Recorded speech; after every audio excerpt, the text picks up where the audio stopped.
Today I'm out in the pretty muddy Pacific Northwest taking a look at the next generation of Rivian.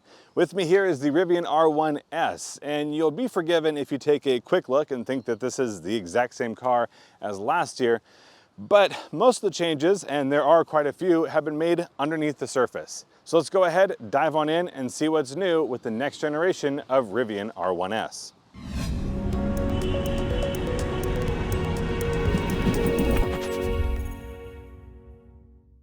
Now up front, you're going to find the very distinguishable Rivian signature light design. That's going to be the bar running all the way across left to right here of the front, and the two very tall oval daytime running light lamps. Now, the big change that happened is actually going to be within this module, because we now have a redesigned light assembly that's going to add quite a bit of function and some convenience, because we now are going to have matrix LED headlights here, which is not something that we found on really any vehicle here in the United States because of lighting laws. Now, that is something that will be likely software updated because it is still getting certified, but these lights are going to make it just that much easier to drive off the beaten path or farther away from street lights where you want more visibility. This is going to be able to do that and keep those lights on when oncoming traffic is coming, and importantly, not blinding them in the process. The rest of the design stays pretty similar, but there is one more lighting trick that we're going to find here in this center light bar. Previously with Rivian, you've been able to check the charging status with a light bar animation, but they've gone just a little bit further in this next generation, and what we have here across the front are actually going to be 10 distinct modules indicating 10% of charge. As you plug in, it'll tell you that the vehicle is charging and what the last 10% it hit is, so at a glance you can take a look and see where it is or how much longer you need to be at your charging station. Now, to my eye, the Rivian's always been a pretty attractive vehicle, but it's been unconventional in the EV space because EVs tend to be, well, round. And while this certainly has some round edges, overall it is a pretty square silhouette, and that silhouette for this next generation hasn't changed. What has changed are some of the smaller design components, and the first one that I see is actually going to be the wheels here. This is the new Aero design wheel, and what I think is a little bit unusual is that this is a 22-inch wheel. And generally speaking, the Aero wheel has been, well, it's not been people's favorite. And for this vehicle, especially with its capability, as you can see, I'm a little bit off the beaten path. This Aero design actually has a fairly rugged look to it. It's sort of a mix between like a Steely or a rally wheel.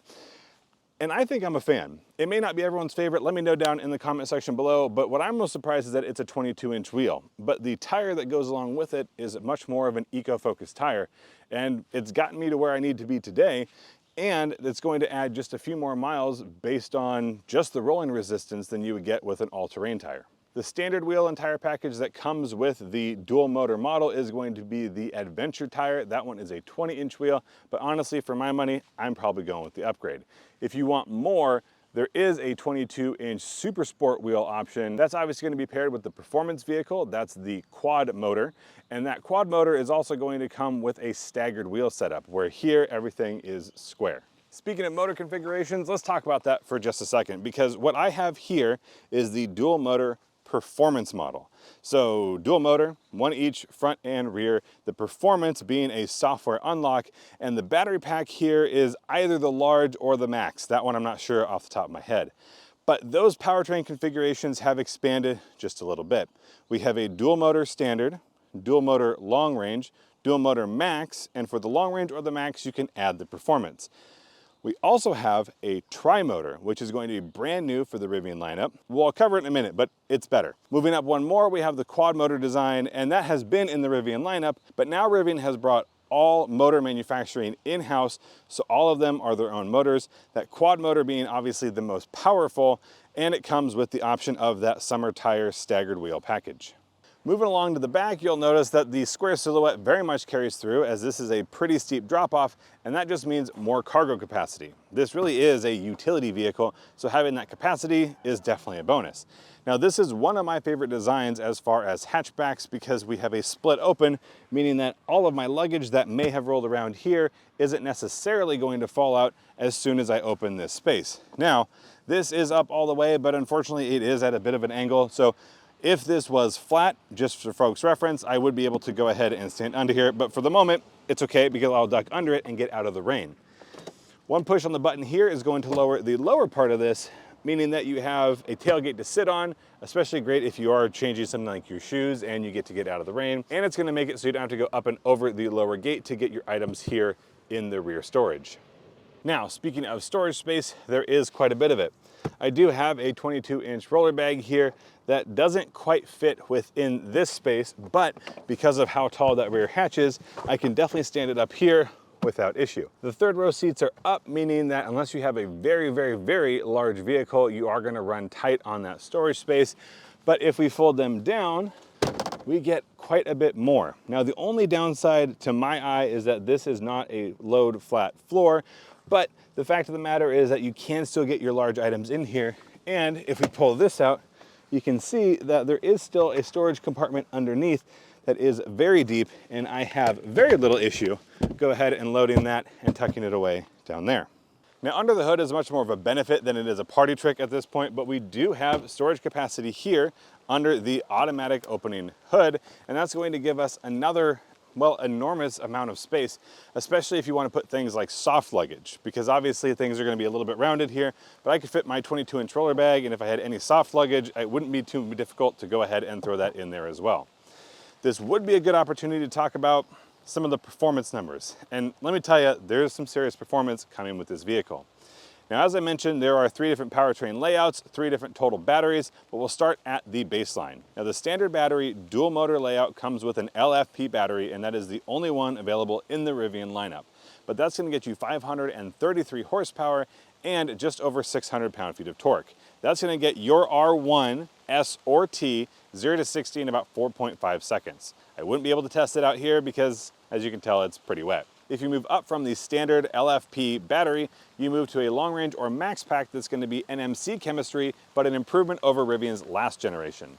Now, if you do go with that long range or max pack, you can then get the performance update that's going to take the 0 to 60 all the way down to 3.5 seconds, because your horsepower goes to about 660 and your torque goes up over 800 pound-feet.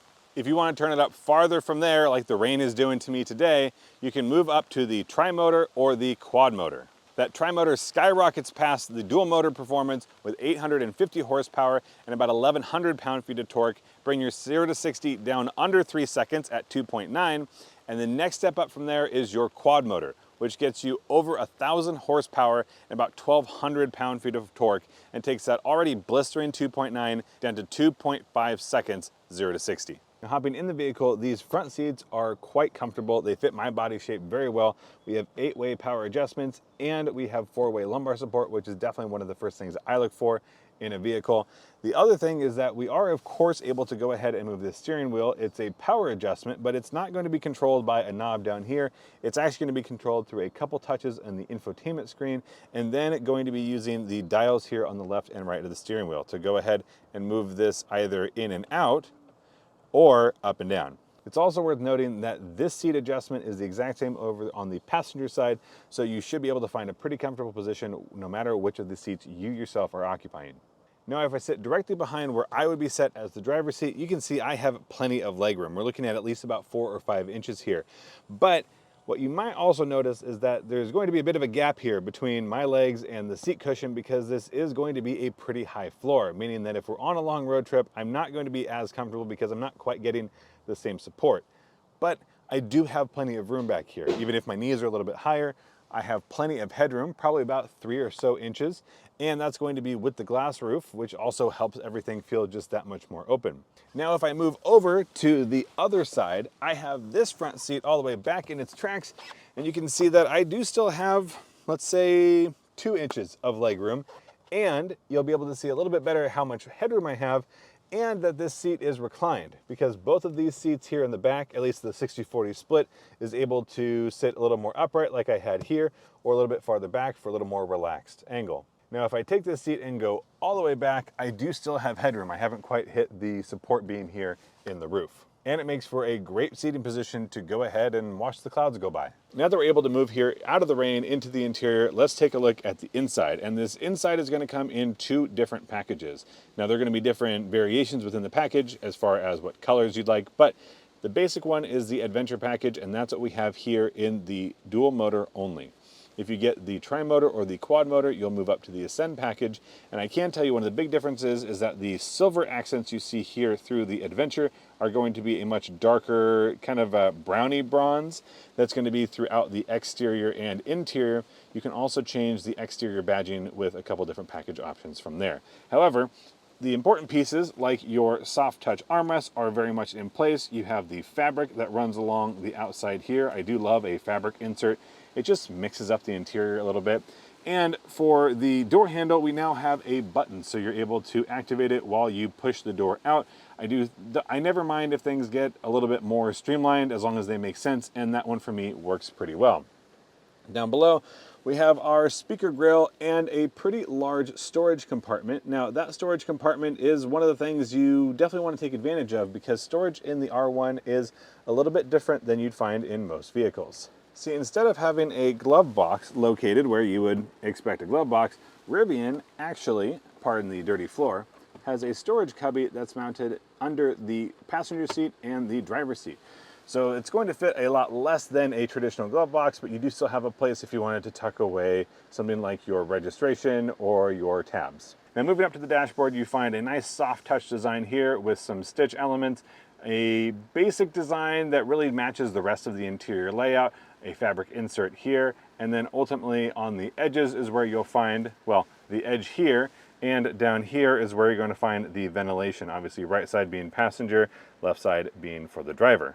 Now, one of the biggest changes to this interior is going to be the design language of this infotainment. Now, this is now powered by Unreal Engine, and this is basically, for those who don't know, video game software. So this is now a cel-shaded design, and it just makes this Rivian a little bit more fun. This is not just a sitting still picture. If you look here in the back, you can see the windmill is turning, and the grass is blowing ever so slightly left and right. And if we change our drive modes, in this model we have all-purpose, snow, or all-terrain. You can see that each of these is going to go ahead and change to a whole different layout. And if you don't have anything else going on the screen, this is what's going to be there by default. Obviously, you can go ahead and bring in things like your music or your navigation.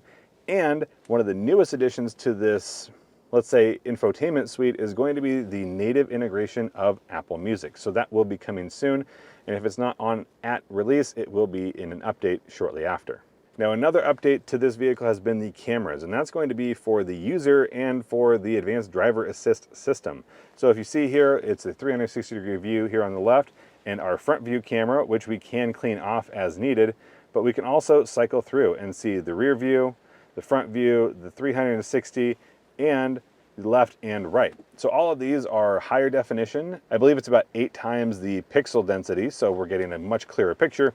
And that's also going to carry its way into the advanced driver assist systems, but we'll talk about that when we have this on the road. Moving away from the infotainment system, we still have the lower vents, as I pointed out earlier, and the large storage compartment down here. Now, a wide open storage area means you can do just about whatever you want with it.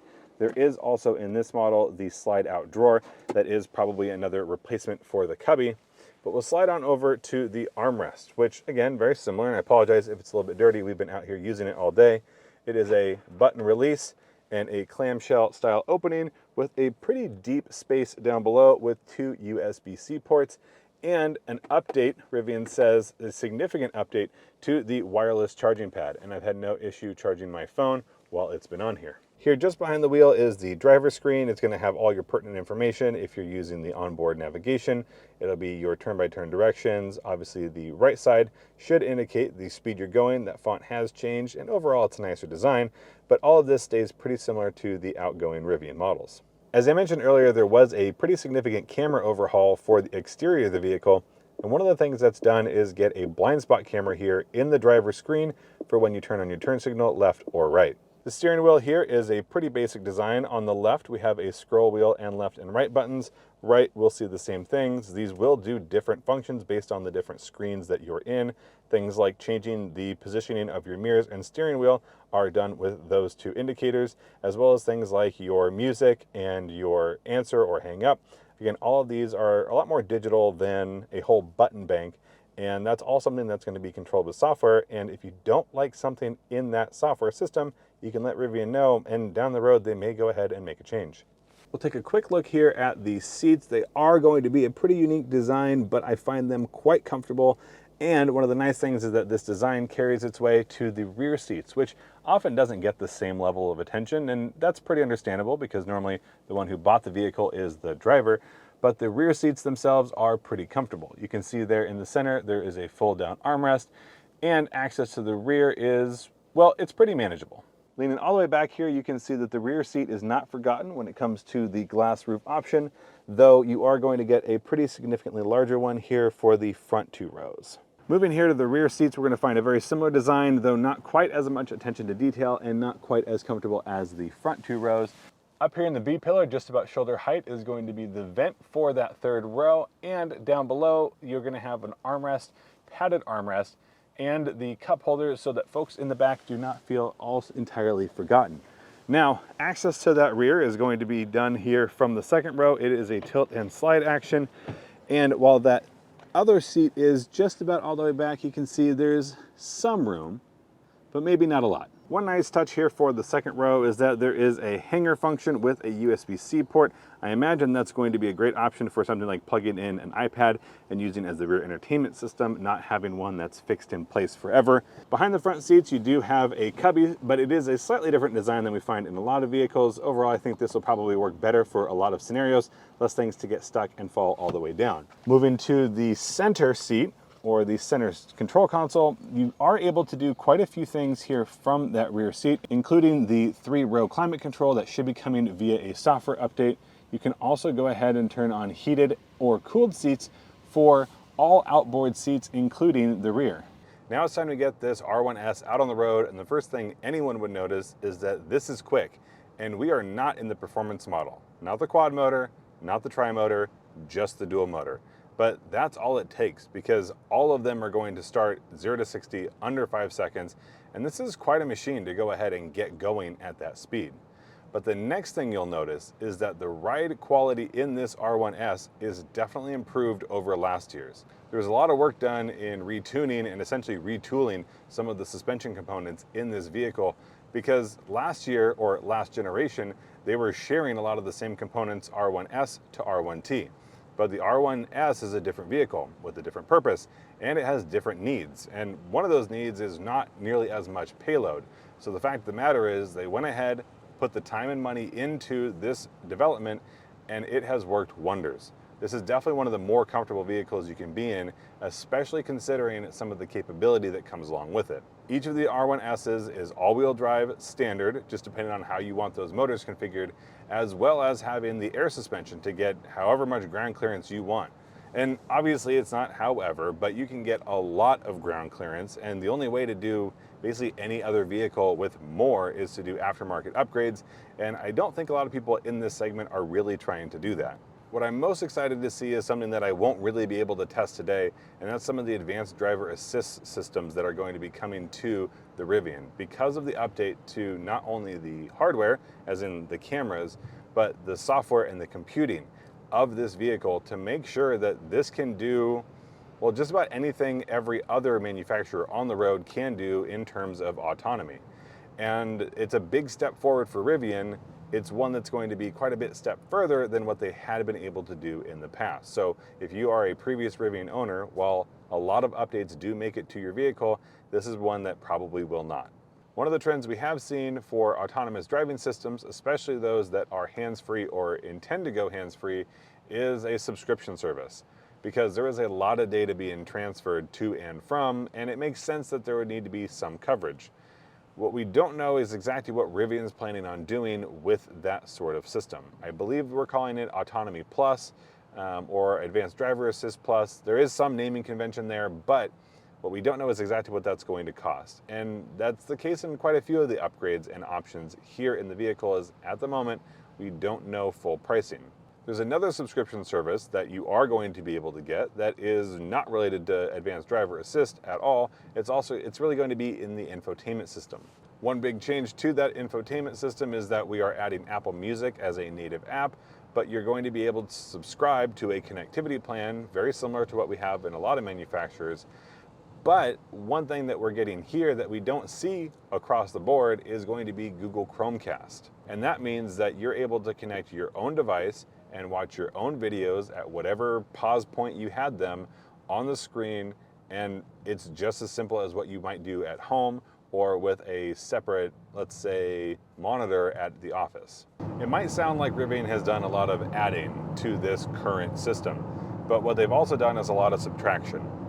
What they've been able to do is go ahead and simplify some of the systems. And by that, I mean, instead of having an individual controller or a module for each and every function or each and every, let's say, zone of the vehicle, they've really been able to dial back and condense some of those things into maybe one controller that has multiple functions. In doing that, they've been able to more than cut in half the individual components that go into the processing power throughout the vehicle. But they've also been able to cut out 1.6 miles of harness cabling, and that's equated to about 40 pounds of copper. Now, it doesn't mean things all of a sudden got a lot less expensive, because there is going to be increased costs in having multi-function components, but what it does mean is that it's a better balance of resources, and it's going to lower the overall carbon footprint for this vehicle over its lifetime by a pretty significant margin, and that's something that Rivian seems to be pretty proud of. One of those systems that we get asked about a lot is the vampire drain.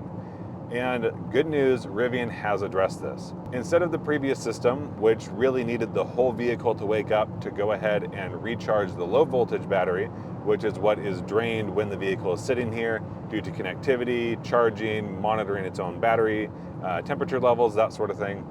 So instead of the whole vehicle waking up, they've essentially got a subsystem and another component that is going to constantly keep that low voltage battery topped off, meaning we don't have to cycle the whole car through. And that should lead to a significant decrease in vampire drain, and it might actually make it one of the most efficient vehicles while it's sleeping on the market. I think just about the only thing I haven't touched on so far is pricing, so let's go ahead and dive into it. What I have here is the dual motor standard battery pack, which means it starts out at $75,900. Now, all dual motors are also going to be the Adventure package. If you want the Ascend package, you have to go up to the tri-motor or the quad motor. Moving up from the standard battery pack, we can upgrade to the large pack, and that's going to get us a starting price of $82,900, but it also gives us access to the performance boost on the dual motor option. If I have pricing for that before this video goes live, I'll go ahead and throw that up here somewhere, but at the moment, I do not know the exact price. It might be about $5,000 or so. The next step up from the large pack is going to be the dual motor max pack, which in this configuration should get you about 410 miles of driving, and that's going to be an $89,900 package. If you want a significant boost in performance, then we're upgrading to the tri-motor configuration. That's $105,900. All of these are without destination because I do not have that right in front of me, unfortunately. It should only be a few days after this video goes live that you would be able to go ahead and order that Rivian for yourself. Now, what I haven't touched on is the quad motor, which is obviously the top performing model. That's also going to come with the max pack, and the reason is I don't have pricing on that yet. However, if you look at the tri-motor as a comparison point, considering that's already almost $106,000, I wouldn't be surprised if we go about $110,000. But at that point, with that quad motor, we are looking at a 0 to 60 time of about 2.5 seconds. And Rivian said they had somebody get it as low as 2.43, but we'll have to wait until we get it in our hands for longer term tests to go ahead and see what we can score. Well, that's just about all the information we have on the R1S. This has been a unique opportunity to get kind of a first look and a first drive at the same time. What I can tell you is they've taken a formula that's so far been pretty successful and has garnered quite a loyal following and really just turned things up a bit. They've improved efficiency. They've brought more of the manufacturing in-house in terms of their motors. They've simplified the processing, getting rid of unnecessary wiring, harnesses, fuses, modules, and they've done it all without losing what made them Rivian. It's not really gotten a whole lot less expensive. You can still get a very, very, very expensive version of this vehicle, but the LFP battery pack does make it a little more attainable for folks who might be willing to stretch the budget who previously weren't. It's also a big step forward when it comes to the future proofing of this vehicle. In a world where cars can sort of get future proofed, we have a huge technology upgrade in the cameras, in the processing, in the connectivity, making it just that much more compelling because there aren't a whole lot of other vehicles you can Chromecast your Disney Plus onto. Of the 3 different powertrain configurations, let me know which one has most caught your attention and whether or not you think these aero wheels are cool or could definitely live without. Thank you so much for watching. If you have any other thoughts, questions, comments, or concerns, leave those down in the comment section below. Find us on Facebook, Threads, Instagram, X, all those other social media places, and we'll see you in the next one.